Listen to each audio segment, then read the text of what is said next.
નમસ્કાર દર્શક મિત્રો, મિસ્ટર ગુજરાત ન્યૂઝમાં આપનું સ્વાગત છે।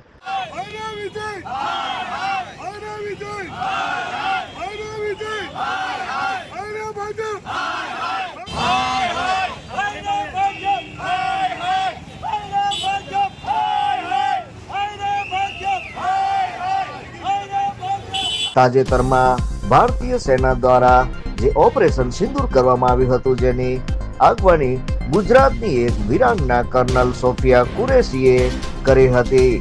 દેશ દુનિયામાં ભારતની લાજ રાખી તેને વીરાંગના પર અભદ્ર ટિપ્પણી ભારતીય જનતા પાર્ટીના મધ્યપ્રદેશ સરકારમાં મંત્રી વિજય શાહે કરી હતી। તેના વિરોધમાં ભાવનગર શહેર કોંગ્રેસ આજે સાંજે 5:30 કલાકે ઘોઘા ગેટ ચોક ખાતે વિરોધ પ્રદર્શન ભાવનગર શહેર કોંગ્રેસ પ્રમુખ શ્રી હિતેશભાઈ વ્યાસ, વિરોધ પક્ષ નેતા શ્રી જીતુભાઈ સોલંકીની આગેવાનીમાં કરવામાં આવ્યું હતું, જ્યાં પોલીસે તમામ કોંગ્રેસ કાર્યકર્તાઓની અટક કરી હતી, જેમાં NSUI, યુવક કોંગ્રેસ તથા બધા ટોટલ સેલના વડા અને આગેવાનોની મોટી સંખ્યામાં જોડાયા હતા।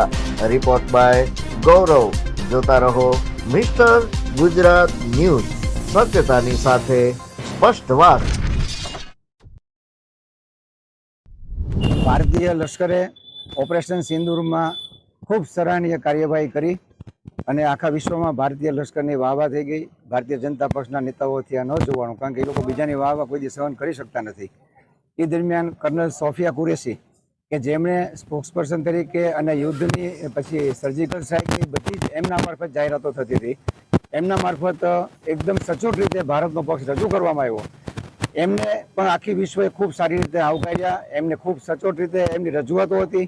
એટલે ભારતીય જનતા પક્ષના અમુક નેતાઓને એમના ગુણધર્મો પ્રમાણે બીજાનું સારું જોવાની ટેવ નહીં હોવાને કારણે અત્યંત લાગી આવ્યું અને સોફિયા કુરેશી જેવા આટલા મહાન વ્યક્તિની એને ભારતીય જનતા પક્ષના મધ્યપ્રદેશના મિનિસ્ટર વિજય શાહ નામની એક વ્યક્તિ, કે જેને વારંવાર સ્ત્રીઓ વિશે આવા અપમાનજનક શબ્દો કરવાની ટેવ છે, આ પહેલાં એમણે મધ્યપ્રદેશના ભારતીય જનતા પક્ષના મુખ્યમંત્રી શિવરાજસિંહજીના પત્ની વિશે પણ અભદ્ર ટિપ્પણી કરેલી અને એમને મિનિસ્ટરે કાઢી મૂક્યા હતા।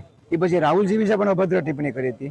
પછી એક હિરોઈન હતી, એમની કંઈક માથાકૂટ કરવા ગયા હતા લેટ નાઇટ, એમાં બધા અત્યારે વોટ્સએપ ફરે છે અને સોશિયલ મીડિયામાં છે, વિદ્યા બાલન સાથે, એટલે એમની આવી કુટેવો કરવાની, આવી ચેષ્ટા કરવાની ટેવ છે એમનેથી। સોફિયાજીનું આ ન સહન થયું એટલે સોફિયાજી વિશે અત્યંત ખરાબ ટિપ્પણીઓ કરી કે આતંકવાદીઓ, એમના ભાઈઓ આતંકવાદીઓ છે એમ કરીને સમગ્ર લશ્કરનું અપમાન કર્યું છે। ભારતીય સેનાનું અપમાન કોંગ્રેસ સહન ન કરે અને આમ જોવો તો દેશની પહેલી સરકાર કોંગ્રેસે સ્થાપિત કરી હતી અને લશ્કરની સ્થાપના પણ અંગ્રેજોએ અને કોંગ્રેસના વખતમાં હતી। ભારતીય જનતા પક્ષને કોંગ્રેસ સ્થાપિત એક પણ સંસ્થા નથી મંજૂર, એમાં સોફિયાજીનું આ આટલું સરસ રીતે એપ્રિસિએશન થયું અને મંજૂર નહોતું।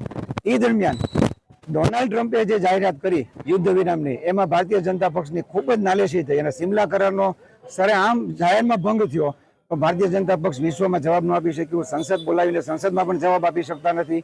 એટલે ચારે બાજુ દેશમાં એમની વિરુદ્ધનું વાતાવરણ થઈ રહ્યું હતું, એટલે લોકોનું ધ્યાન ભટકાવવા એમના આ મંત્રી, કે જેને આવું વારંવાર વાણી વિલાસ કરવાની ટેવ છે, વિજય શાહ, એની મારફત આવું સોફિયાજી વિરુદ્ધ અત્યંત અભદ્ર ટિપ્પણીઓ કરાવી।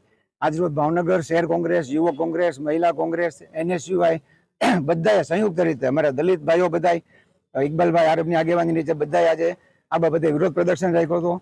એમના પુતળું બાળવાનું હતું, પણ હવે ભારતીય જનતા પક્ષને ભાવનગર પોલીસનું એવું છે કે ભારતીય જનતા પક્ષને બધી છૂટ છે, કારણ કે ટેક્સ એ લોકો જેટલા ભરે છે એ લોકો માને છે, એટલે એ લોકો પુતળા બાળે છે વારંવાર અને ખોટા બાળે છે પોતા હાઇલાઇટ થવા માટે।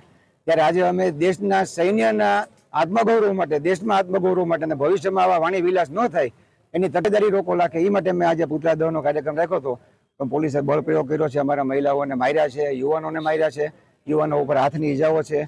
એટલે પોલીસ બહુ જ આજની કાર્યવાહી પોલીસની બહુ ખરાબ છે અને મને તો દુઃખી વાતનું છે કે પોલીસ લશ્કરનું પણ સારું જોઈ શકતી નથી। પોલીસે પણ સ્વતંત્ર થવાની જરૂર છે અને દરેક પોલીસ જ્યારે નોકરી જોઈન કરે છે ત્યારે કાયદાના અને ભારતના બંધારણના સોગંદ લે છે, એને વફાદાર રહેવું જોઈએ અને દેશના નાગરિકને એના પૂરતા વિરોધના અધિકારો આપવા જોઈએ।